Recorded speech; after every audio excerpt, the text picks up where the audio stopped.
Tout le monde, jodi a se vadedi, AP top a lot episode of Rum Chat Talks. Good morning, everyone. It is Friday, another episode of Rum Chat Talks. Welcome. Unfortunately, today, like last week, this is a pre-recorded video because I am unable to come live with you guys. However, I want to make sure that you guys get your rum drinks. Gotta visit the rum shop every Friday, and make sure you get your legal questions answered. So that's what we're doing today. Your rum drink for today is called the Caribbean Zing. Like last week, we are not using Chemins because that is our special drink when we're live, okay? That's our special rum when we're live. So we're using Monge rum as our rum base for this drink. It's got some fruit juice, some ginger ale, some fun stuff. And also, with regard to our legal question, we'll be discussing estate debt. So when we do trust administrations and probates, which I've got a couple of them going on, that is a question that comes up very often. I actually had to counsel a client about it last week. And so I figured if any of you guys are in the situation where you're like concerned about paying debt and who's responsible for the debt, that would be a good topic for you to listen to. So let's get started with the Caribbean Zing.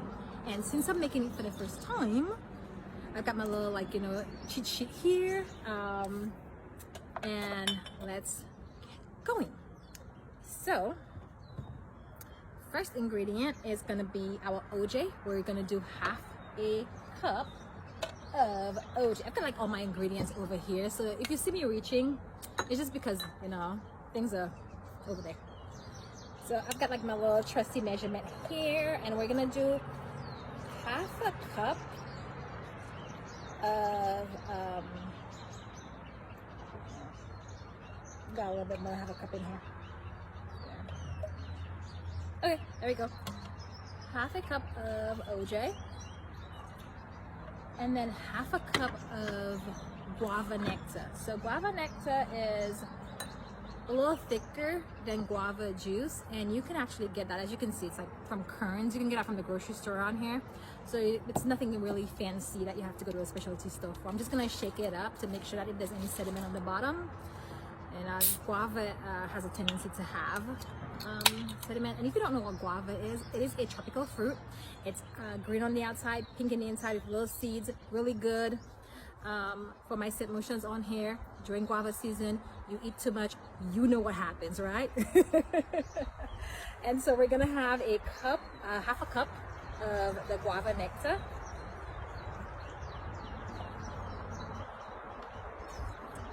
And you can actually just drink this stuff on ice by itself. So you don't need to be really making a drink with it. It's actually really yummy on its own.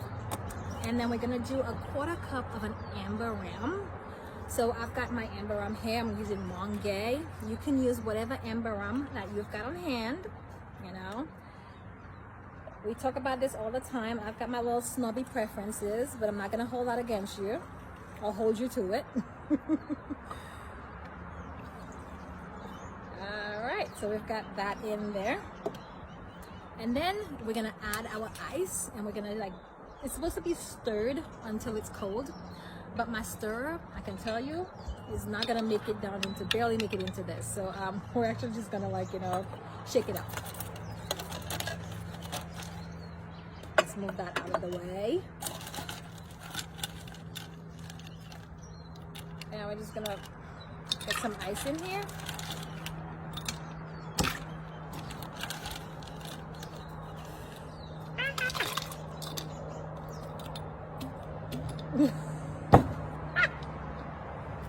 Big chunk of ice. Doesn't want to get it. But I don't know what the ice is thinking. It's just me here. And so we're just gonna stir that up real good. Then we're gonna add half a cup of the ginger ale. And I'm gonna assume that the reason why you don't put the ginger ale in before you stir it is because you don't want to lose the bubbles from your ginger ale. So I would say that's an important step to make sure that you pay attention to, that you do not add your ginger ale in before you stir your drink. And so we're gonna do a half a cup of that ginger ale. I'm hoping that I'll be able to, I need both hands because that's a big bottle of ginger ale. All right, there we go. Let's pop it up here. A little shake to get everything like, you know, really melded. And then we're just gonna pour that in our cocktail glass here. And we're gonna put our final ingredients, which is grenadine. You guys know I like grenadine because it is real pretty and it makes your drink look a little pretty. So we're just gonna put a splash in here. I'm a little heavy-handed. Sometimes I'm gonna be very careful because grenadine can make your drink a little bit bitter if it has too much in it. So that's my splash. And what happened off screen is my husband's like, no more grenadine.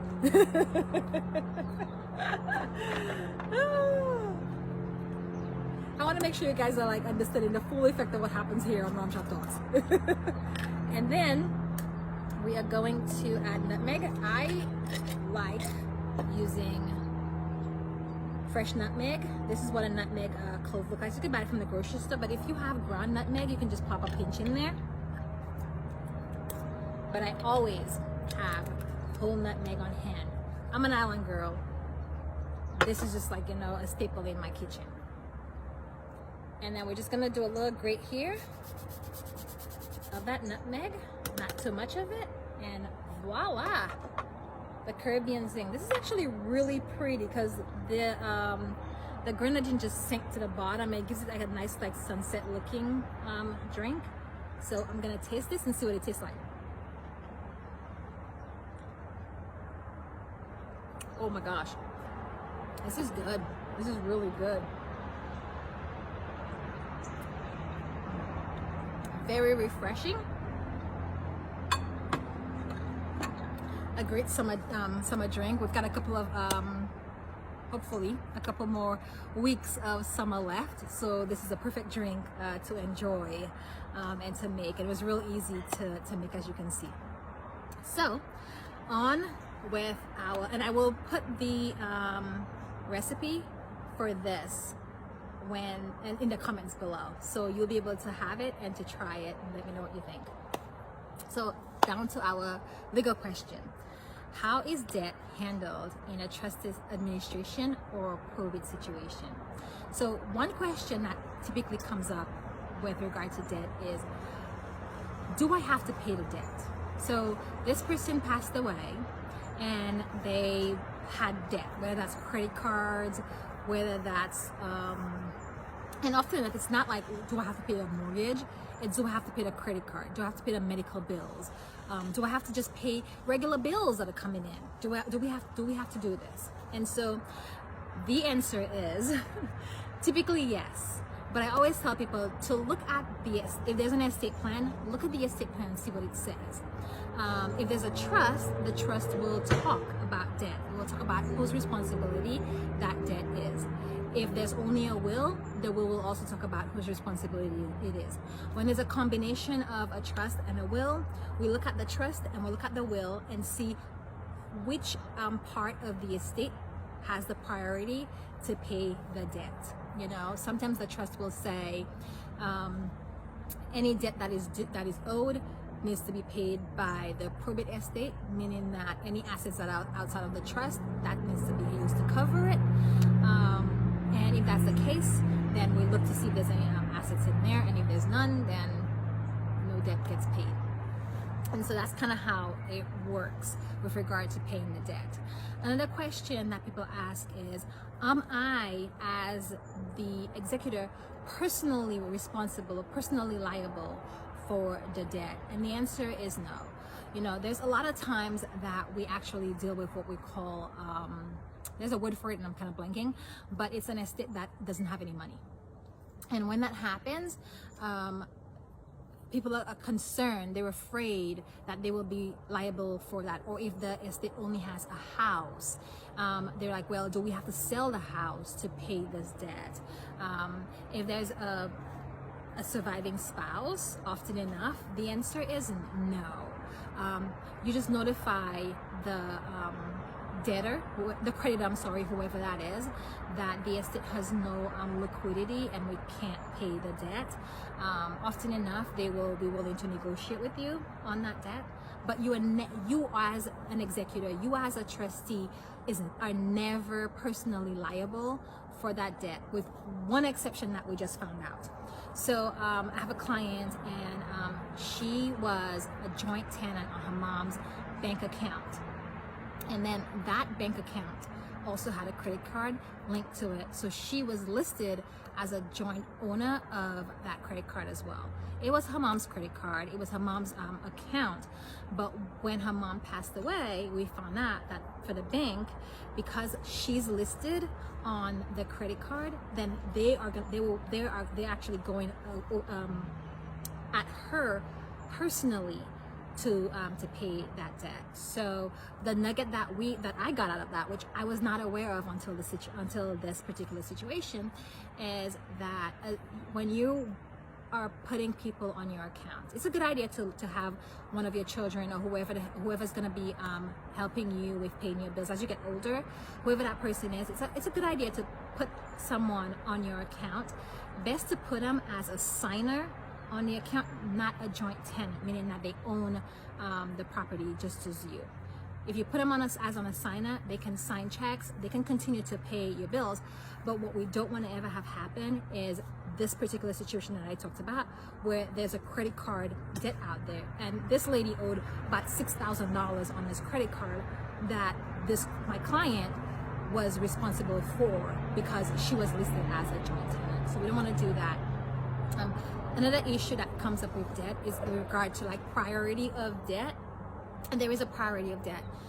Funeral expenses are always covered first, and then we look at whether there's any secured debt and then unsecured debt. Secured debt gets paid first.